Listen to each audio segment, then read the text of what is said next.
তোর ডাইন পা ওই এটার উপর রাখ, এটা ওইটা এইটা হলো এসকেলেটার, মাঝখানে এটা ব্রেক, এটা হলো ক্লাস।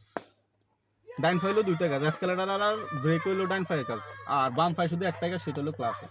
বামের থেকে গেলে আগে ক্লাস, মাঝখানেরটা ব্রেক, ডাইনেরটা এসকেলেটার। ডাইনের তাইলে আগে এসকেলেটার, ইয়ার পরে ক্লাস, ইয়ার পরে ব্রেক, ইয়ার পরে ক্লাস। কারণ হলো আমি তোর কিন্তু ওই নাম বলবো যে এসকেলেটার ধর বা ব্রেক ধর বা ক্লাস ধর, আমি তোর কোনো ডাইন পাস আর বাম পাস এটা বলবো না, এটা মনে রাখতে হবে। ক্লাসের কাম হলো কি? ক্লাসের কাম হলো ক্লাস ফুল সাবাই, গিয়ার লাগানো আর উঠানো। তোর ক্লাস সাবি ধরে গিয়ার লাগাই, ইয়ার পরে এসকেলেটার হালকা দিবি, গাড়ি দৌড়বি স্টার্টিং, ঠিক আছে? ওকে, এরপরে এবারে ক্লাস ফুল ধর। এই হলো এক হলো আমার গায়ের দিকে ঠেলিয়ে 1 স্টেট, 2 3 ক্লাস ফুল ধরে না, 4 5।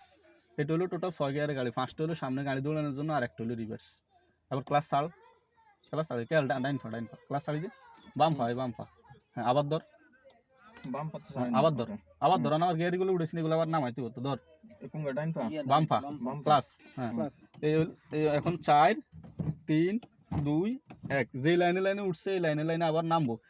তোর গিয়ার লাগাইতে হলে ক্লাস এটা চাবি ধরে লাগবে, এসকেলেটার ইয়ার পরে গিয়ার উঠাইতে হলো ক্লাস এটা চাবি দিতে হবে। ইয়ার পরে যত খাত যত কিছু আছে সব জায়গায় সবসময় ক্লাস ধরতে হবে আগে, পরে ব্রেক দিতে হবে। কারণ ক্লাস যদি তুই না যাস গাড়ি অফ হয়ে যাবে, ঠিক আছে? আর ওটা হলো এসকেলেটার, ওটা গিয়ার লাগায় হালকা এসকেলেটার দিবি, গাড়ি দৌড়বো। এই আরেকটা আছে, এই নিউট্রাল না, এই তোর গাড়ির দিকে টান দিলে রিভার্স, ঠিক আছে? আর এই মাছ বরাবর হলো ব্যাগ, নিউট্রাল, সরি মাছ বরাবর হলো নিউট্রাল। তোর গাড়ির দিকে টান দিয়ে রিভার্স দিয়ে বক কর।